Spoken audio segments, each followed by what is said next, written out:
तो नमस्कार प्यारे बच्चों, स्वागत है आपका हमारे चैनल मैथमेटिक्स पे। तो वेलकम जेई। तो आप लोग जेई के लिए प्रिपरेशन कर रहे हो तो आप लोग के लिए यही सबसे अच्छा रहेगा। वेलकम जेई, ठीक है। तो आज हमारा तीसरा दिन है, ठीक है। 2 दिन का हम लोग सेट पेपर हम लोग दे चुके थे। मॉर्निंग सुबह के 7 बज चुके हैं, तो बिल्कुल आप क्या करो, चीज़ों को शेयर करें। और हमें अच्छा लग रहा है कि आप लोग क्या कर रहे हैं कि पूरी ईमानदारी से अपने तैयारी को कर रहे हैं। तो क्या करना है कि आपको तो अब थंबनेल में आपको दिख रहा होगा, हमारे डैशबोर्ड पे आपको दिख रहा होगा कि सुबह कितने से कितने बजे तक क्लासेस आपको मिल रही हैं, ठीक है। तो आप लोग क्या करना है कि वीडियोज़ को आप लोग कंप्लीट देखना है। अभी देखो, अभी किसी की भी वीडियो आप देख रहे हो ना, तो वीडियो को कंप्लीट देखना, छोड़ना नहीं है। अगर आप में छोड़ दोगे तो फिर बेकार है। आप सोच रहे हो कि 10 मिनट, यहाँ मज़ा आने वाला कोई चीज़ नहीं है कि आपको 7 दिन के लिए पूरा एकदम पूरी ईमानदारी से आप 7 दिन के लिए मेहनत तो कर लो, ठीक है। क्योंकि आपको कुछ है नहीं, आपको क्वेश्चन पूरा सेट पेपर क्वेश्चंस करवाया जा रहा है। 30-30 क्वेश्चन का सोच लो कि एक दिन में हम लोग पूरे के पूरे सेट पेपर क्वेश्चंस करवा रहे हैं। तो आप समझ लो कि कितना ज़्यादा इम्पोर्टेंट है। आज हम लोग का सेट ये 3 है, तो सोच लो कि 10 दिन के अंदर हम लोग कितना तैयारी को कर लेंगे। इसीलिए हम लोग बोल रहे हैं कि एकदम पूरी ईमानदारी से आपको क्या करना है, वीडियोज़ पूरा देखना है, समझना है चीज़ों को और उसको याद रखना है, ताकि जो इम्पोर्टेंट कंसेप्ट आपको बताया जा रहा है, उस कंसेप्ट को क्या करना है, आपको वहाँ पर अप्लाई करना है। और देखिएगा फिर आपका तो आज का जो आपका इधर 10 दिन का तैयारी है, वो आपको आपके सीएमएल रैंक में देखने को मिलेगा।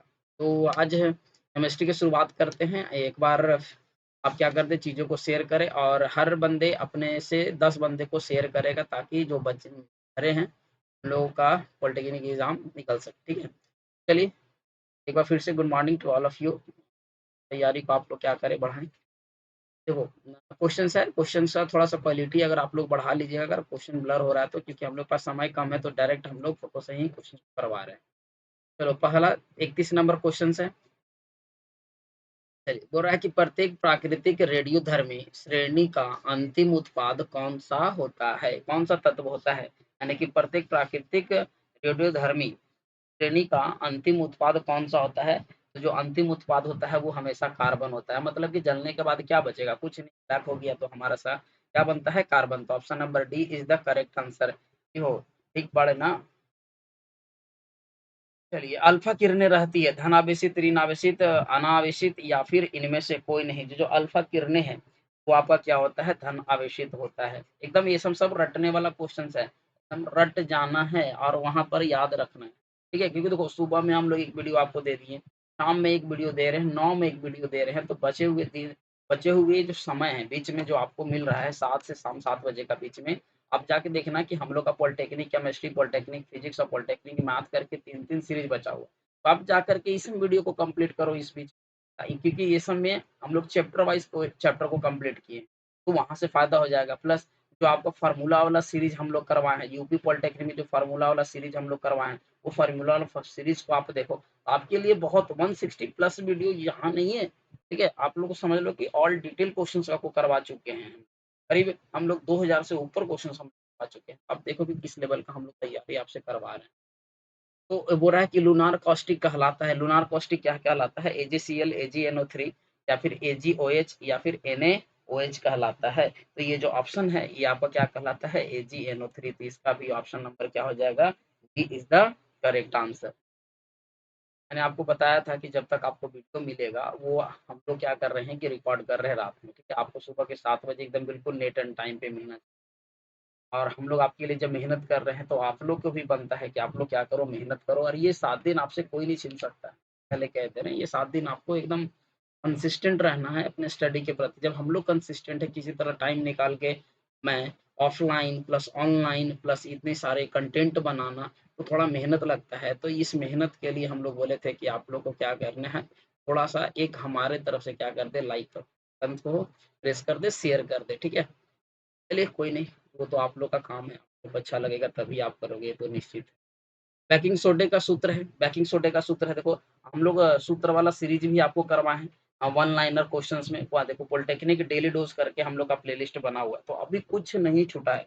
हम लोग जो है ना, almost everything we have to do for you, हम लोग हर चीज़ को करवा चुके हैं आप लोग के लिए।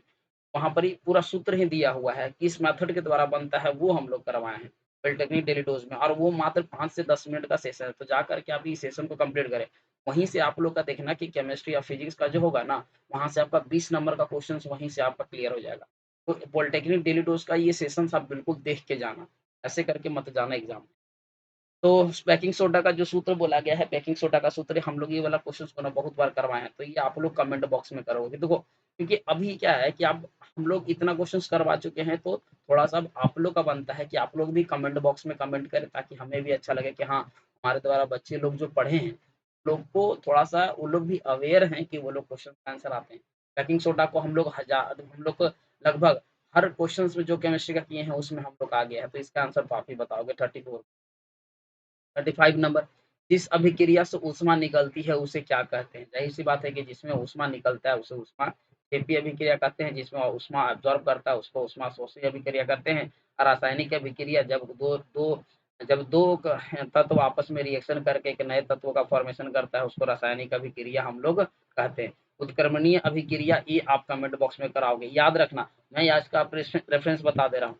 पॉलिटेक्निक केमिस्ट्री जाकर के प्लेलिस्ट में देखना, उसमें चैप्टर नंबर 2 में ये हम लोग पढ़ाए हैं। देखो कहाँ से कहाँ हम लोग का निकल गया है।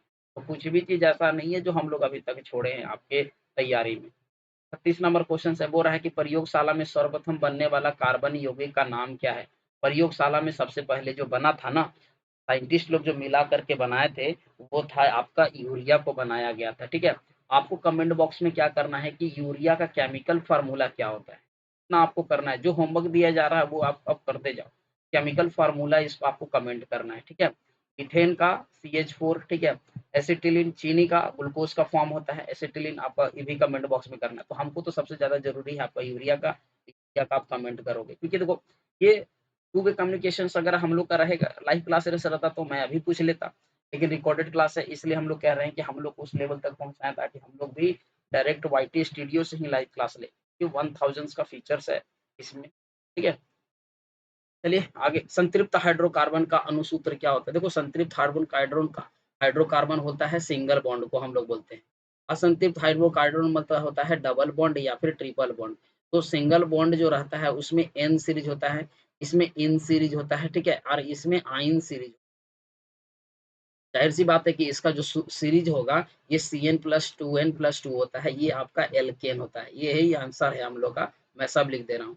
ये जो होता है, जितना एन है उससे डबल को हम लोग बोलते हैं एल्कीन, इसको बोला जाता है एल्काइन, ठीक है? और CnH2n इंटू 2 ये तो है ही नहीं, ऐसा तो हम लोग लेते ही नहीं है कि डबल है। तो ये आपका आंसर हो जाएगा संतृप्त हाइड्रोकार्बन के लिए, असंतृप्त के लिए बोलेगा तो ये दोनों, ये नाम लिखा जाता है। हो रहा है 38 नंबर क्वेश्चन, एक तत्व का परमाणु क्रमांक 17 है। आप कमेंट करोगे कि ये जो क्रमांक जो 17 होता है, इस एलिमेंट का नाम क्या है? ऐसे तो हम लोग बता ही देंगे इस एलिमेंट का, इसकी संयोजकता क्या है? तो संयोजकता पहले कक्ष में 2 डालते हैं, फिर 8 डालते हैं, ठीक है? तो 8 और 2 10 हो गया, फिर कितना होता है 7। मतलब इसको ऑक्टेट पूरा करने के लिए कितना इलेक्ट्रॉन का ज़रूरत है? 1 इलेक्ट्रॉन का, तो इसकी संयोजकता कितनी होगी? 1। कमेंट बॉक्स में कमेंट करोगे कि इसका एलिमेंट का नाम क्या है? देखो, होमवर्क आपको ज़रूर जो दिया जा रहा है ना, उस होमवर्क को कंप्लीट करो। और ये कोई आम चीज़ नहीं है, आप लोग के लिए प्रैक्टिस करवाना सबसे ज़्यादा ज़रूरी है। आगे, 27 डिग्री टेम्परेचर 780 दाब पर किसी आयतन का 50 ml है, तो एनटी एपी पर गैस का आयतन क्या होगा? ये देखो, ये वाला क्वेश्चन हम लोग कल के सेट पेपर में किए थे। कल के सेट पेपर में ये क्वेश्चन आप लोगों को करवाया गया था, और जो इसका जो आंसर बताया गया था, ठीक है? इसका आंसर हम लोग बताए थे 46.7 ml। ये हम लोग क्वेश्चंस करवाए हैं, रिपीटेड क्वेश्चन। तो वही मैं कह रहा हूँ, अभी हम लोग इतना क्वेश्चंस आपको प्रैक्टिस कर लिए हैं ना, और जो बच्चे नए हैं वो तो आप बिल्कुल देख लो, ठीक है? अब विश्वास करो कि झारखंड पॉलिटेक्निक के बच्चों का जब हम लोग पीवाईक्यू सिर्फ 4 क्वेश्चन का करवाए थे ना 4 ईयर का, उसमें उन लोग के बच्चों का देखो, मैथ्स और केमिस्ट्री का तो उन लोग का तो हाल ही बुरा था, वो आउट ऑफ द सिलेबस था, तो वो तो बोर्ड ने भी माना। जो फिजिक्स का था ना, उसमें हम लोग का 45 प्लस क्वेश्चन आपका पीवाईक्यू क्वेश्चन से आ गया था। और मैंने बोला था, जिस-जिस बच्चों को बोला था, उन लोग का महज़ ये 4 मैंने उस समय शुरू ही किया था, तो उस समय बच्चों का कितना, कि अधिकतर बच्चों का जो मेरे से पढ़े थे कंटिन्यू, उन लोग का जो पीएमएल रैंक आया था वो अंडर 1000 आ गया था, क्योंकि syllabus out of the syllabus था, तो कोई बात ही नहीं था, और जो बच्चे उसमें पढ़े नहीं थे, तो हम लोग को भी नहीं पता था कि ऐसा कभी जा सकता है। तो ये इसका वैल्यू को बता रहे हैं कि अभी जितना सेट पेपर आपको करवाया जा रहा है वो सब आप करके जाओ। और फिर नहीं बनेगा तो फिर आप हमें कमेंट कर सके बोल सकते हो कि हाँ सर कमेंट आपने जो बोला हमने आपके जैसा किया लेकिन वैसा हुआ नहीं।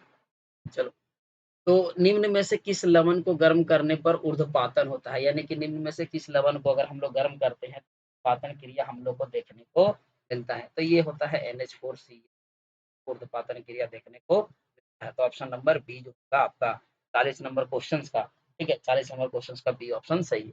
आगे, अभिक्रिया CO प्लस Cl2 ये क्या अभिक्रिया कहलाती है? देखो यहाँ पर ही क्या हो रहा है कि ये दोनों आकर के मिल जा रहा है, तो ये हमारा क्या कहलाया जाएगा, योग अभिक्रिया कहलाएगा। प्रतिस्थापन नहीं हुआ क्योंकि यहाँ पर कोई किसी एलिमेंट को हटा नहीं रहा, ठीक है। तो option number C is the correct answer. एसिटिक अम्ल CH3, ठीक है, COOH का तुल्यांकी भार होता है। तुल्यांकी भार निकाल दो फटाफट, ये तो आपको निकालने आता ही होगा, ठीक है। अब इसे आप लोग के हेल्प के लिए हम लोग क्या कर रहे हैं, निकाल दे रहे हैं। चलो, कार्बन का कितना होता है, 12 होता है। हाइड्रोजन 3 है तो 3 हो गया। फिर 12 होता है। ऑक्सीजन का कितना है, 2 होता है, तो 16 दूनी 32 और प्लस का 1। अब जोड़ने आता है तो जोड़ो, कितना हो गया, 12 दूनी 24 और 24 और 32 को जोड़ो। पहले 24 और 32 को जोड़ेंगे तो 4 दो 6 और 5 और 3 और 1 कितना हो गया, 4, 60 60 होता है, ठीक है। चलो, 43 नंबर क्वेश्चन, ये सबका परमाणु भार आपको पता होना चाहिए। कार्बन का जैसे कि 12 होता है, हाइड्रोजन का 1 होता है, फिर 12 और आपका 16 होता है। एटॉमिक नंबर 8 है और परमाणु भार 16।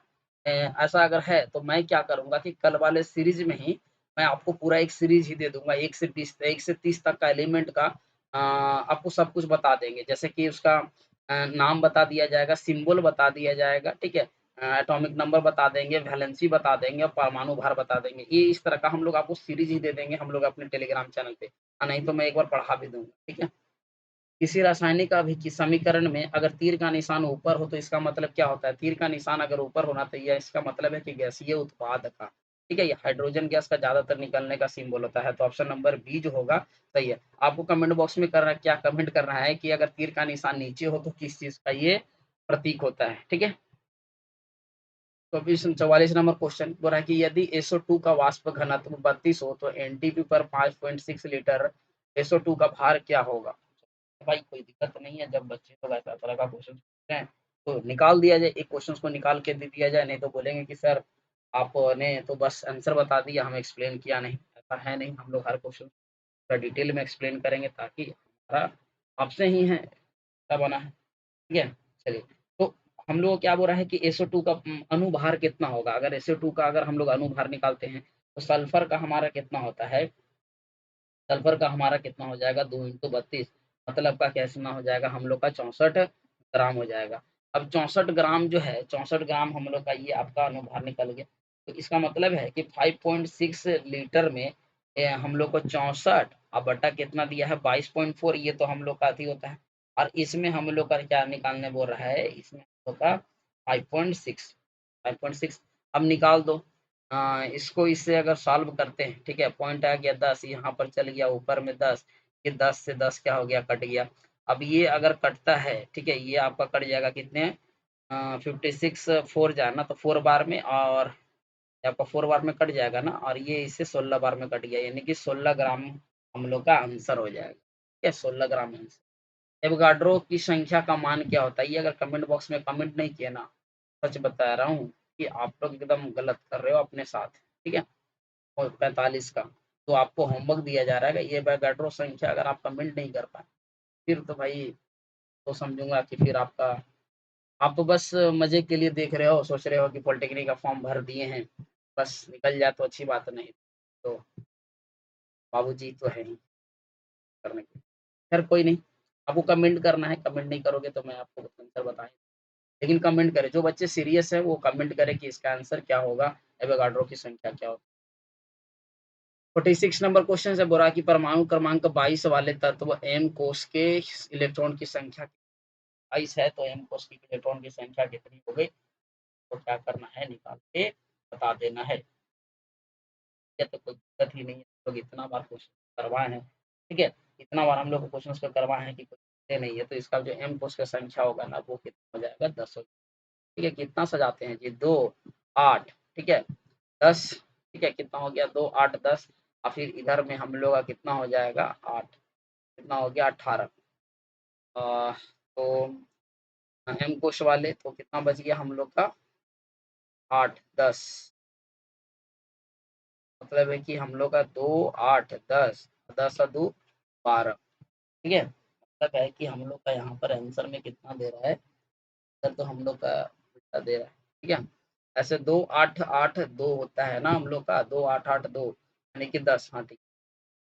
चलो 47 नंबर क्वेश्चन, किसी तत्व का परमाणु क्रमांक प्रकट करता है, किसी तत्व का परमाणु क्रमांक किस प्रकट करता है, तो नाभिक में परमाणुओं की संख्या, अनुभार या न्यूट्रॉन की संख्या, या तो नाभिक में प्रोटॉन की संख्या को निर्धारित करता है। 47 नंबर का क्वेश्चन नंबर ए जो हो जाएगा वो सही है, ठीक है। आगे, एक नाभिक अस्थाई होता है यदि उनमें समान संख्या में, एक अस्थाई कब होता है, जब उसमें इलेक्ट्रॉन और प्रोटॉन, इलेक्ट्रॉन तथा प्रोटॉन होते हैं, इलेक्ट्रॉन तथा न्यूट्रॉन होते हैं, या फिर प्रोटॉन तथा न्यूट्रॉन होते हैं, या फिर प्रोटॉन तथा पॉजिट्रॉन होता है। तो इसका क्या होगा आपका, ये जो होगा उसमें जो प्रोटॉन प्लस क्या रहे, न्यूट्रॉन रहे, तो वो हम लोग क्या मानते हैं कि वो स्टेबल है। 50 नंबर, किस प्रकार का बंध बनता है जब मैग्नीशियम क्लोरीन से संयोग करता है, किस प्रकार का बंधन बनता है, जब Mg जो होता है वो क्लोरीन के साथ बनता है तो MgCl2 बनता है, देखिए वैद्युत संयोजक बंधन बनेगा, ठीक है, वैद्युत संयोजक बंधन हमारा बनता है। 50 नंबर, निम्नलिखित में से कौन सा यौगिक वैद्युत संयोजक है, वैद्युत BaCl2 या H2 या CCl4, ठीक है, ये इसको बोलते हैं कार्बन टेट्राक्लोराइड, और ये है आपका ग्लूकोज, तो इसमें से किसका बनेगा, बनेगा हम लोग का barium chloride BaCl, option number. आगे, विद्युत अपघटन में ऑक्सीकरण होता है कैथोड पर, एनोड पर, कैथोड पर, दोनों इलेक्ट्रोड पर, या इनमें से कोई नहीं। इसका जो आंसर होगा ये हम लोग का किस पे होता है, एनोड। 52 नंबर में, और परमाणु क्रमांक 20 का तत्व आवर्त सारणी के किस आवर्त में रखा जाएगा, 20 है, 20 होता है आपका कैल्शियम का, कैल्शियम रखता है आपका, देखो यहाँ पर हम लोग करते हैं, ह ली ना करे रब से फरियाद, फिर बेटा मांगे कार अस्कर बाप रोए, तो ये आपका केस में आ गया द्वितीय श्रेणी में, ये आंसर हो जाएगा आपका, ठीक है, option number B is the correct answer, ठीक है। अच्छा, श्रेणी पूछा है ना किस आवर्त श्रेणी में, तो 1 2 3 4 चौथे में रखा जाता है, ठीक है, ये चतुर्थ, अरे गिन गया था, ठीक है। आगे 53 नंबर क्वेश्चन है, फास्फोरस के बाध्यतम कक्षा में इलेक्ट्रॉन की संख्या कितनी होगी, तो पहले आपको बचवा फास्फोरस का पता होना चाहिए ना कि फास्फोरस का कितना होता है इलेक्ट्रॉनिक संख्या, ठीक है, यानी कि आपका इलेक्ट्रॉन, यदि आपका एटॉमिक नंबर तो पता होना चाहिए कि फास्फोरस का एटॉमिक नंबर कितना होता है। फास्फोरस का एटॉमिक नंबर जो होता है ना वो 15 होता है, ठीक है, तो दो पहली में 2, फिर 8, फिर कितना रखेंगे 5, तो कितना है 5। आगे, अम्ल राज्य में सांद्र HNO3 और HCl का अनुपात कितना होता है, देखो 1:3 भी और 3:1 भी। अब यहाँ दिक्कत वाला बात समझ, ये अम्ल राज्य, इसको हम लोग क्या बोलते हैं, एसिड एक्वारेजिया का फॉर्म आ जाता है, ठीक है, तो इसमें जो होता है, ठीक है, इसमें क्या होता है आपका 1:3 का एक भाग इसके, तो ऑप्शन नंबर बी का करेक्ट आंसर, जो 54 नंबर क्वेश्चन है का बी हो। आगे, सल्फर डाइऑक्साइड के द्वारा विरंजक अभिक्रिया होती है, ऑक्सीकरण से, अपचयन से, संघनन से, या फिर निर्जलीकरण से। जो 55 नंबर क्वेश्चन है, 55 नंबर क्वेश्चन का आंसर क्या हो जाएगा हम लोग का, अपचयन से। 56 नंबर क्वेश्चन एकदम देखो, आपको अब समझाने का मतलब यही है कि आप अपनी तैयारी को नहीं कर, अभी बस आपको क्या करना है, सारे क्वेश्चन कंप्लीट करना है, ठीक है। किसी पदार्थ के अभिक्रिया की दर समानुपाती होता है, किसके, स्थायित्व के, अनुभार के, या फिर संक्रिय द्रव्यमान के, या फिर तुल्यकालिक भार के, ठीक है, तो इसमें जो होता है वो होता है सक्रिय द्रव्यमान के, option number C is the correct. साधारण कांच होता है, साधारण कांच किस चीज का होता है, sodium silicate, calcium silicate, copper silicate, या फिर कैल्शियम सिलिकेट और सोडियम सिलिकेट का।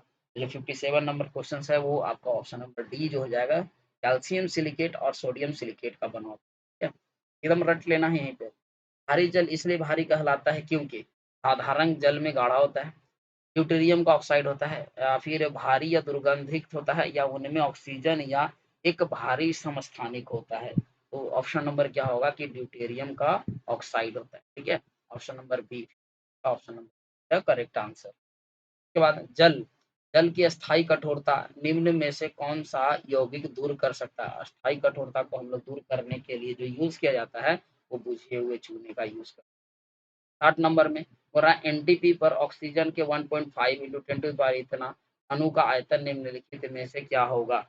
ठीक है, कोई दिक्कत नहीं है।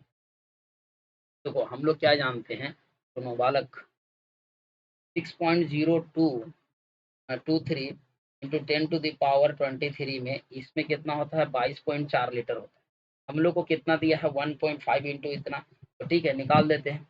तो हम लोग कितना हो जाएगा 22.4 into 1.5 into 10 to the power 23 और नीचे में हम लोग का कितना हो जाएगा 6.023 इंटू 10 टू द पावर 23। तो 10 to the power 23 20 to the power 23 cut गया तो यहाँ पर कितना बचा 22.4 इंटू 1.5 और नीचे में कितना बचा 6.02223 मान लो। अब इसको जब सॉल्व करोगे ना बालक, तो ये कितना आ जाएगा ये आपका 5.57 लीटर के आसपास आ जाएगा। ये आपको सॉल्व करना है, जितना जल्दी आप कैलकुलेशन को कर सको। ठीक है? तो ये थे हमारे केमिस्ट्री के सुबह के 7 बजे के आपके सेशंस। अब हम लोग का क्या है कि मैथ्स का सेशंस मिलने वाला है। अगर मैथ्स में पर्टिकुलर किसी चैप्टर में आपको अगर आपको दिक्कत है, तो वो आप कमेंट बॉक्स में कमेंट करना है, ठीक है? कि हाँ सर हमको पर्टिकुलर इस चैप्टर में दिक्कत है, हमें वो इसी चीज़ की वीडियो चाहिए, ठीक है? तो मिलते हैं हम लोग अब शाम के 7 बजे। तो नमस्कार, फिर से आपको जय हिंद। अपनी तैयारी को बिल्कुल बनाए रखें और ये 7 दिन आपका है, आपसे ये 7 दिन कोई नहीं ले सकता है, तो अपनी तैयारी को बिल्कुल बनाए रखें, ठीक है? मोटिवेशंस कहीं बाहर से नहीं आएगा, मोटिवेशंस आपको अंदर से ही लाना है, ठीक है? तो जय हिंद एक बार फिर से और मेरे तरफ से तो गुड नाइट एंड आपके लिए फिर से एक बार गुड मॉर्निंग जब आप देखोगे, तो आपके लिए तो गुड मॉर्निंग हो रहा होगा। चलिए तो फिर से मिलते हैं, हम लोग अपने काम पे लगते हैं। आपके लिए कंटेंट तैयार करना है ताकि आपको लोगों को कंटेंट दे ताकि आपको एग्ज़ाम में दिखे, ठीक है? तो जय हिंद, बाय, गुड नाइट।